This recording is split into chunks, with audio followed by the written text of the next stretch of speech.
Nag-iusapan tulog.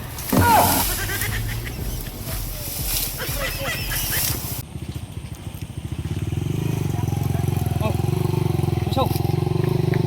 Ganda ng naupo mo ah.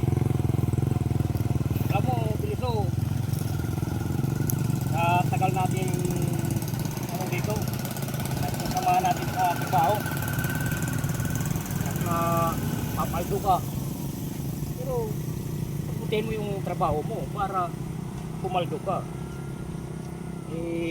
Marami tayong project. Problema, wala ka pang asawa.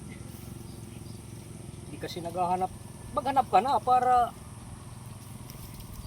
may pag-uwi mo sa bahay, may sinaing na, may ulam, tsaka malinis na yung bahay mo. Kaya maghanap-hanap ka na para pag-uwi mo ng bahay, kain ka. Pag-uwi mo sa hapon, kakain ka na lang. Kasi may nakahanda na.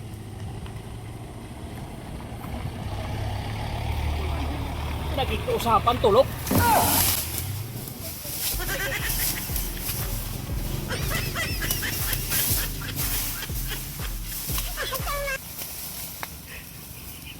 Nangyayari na. Natutulog ang tao.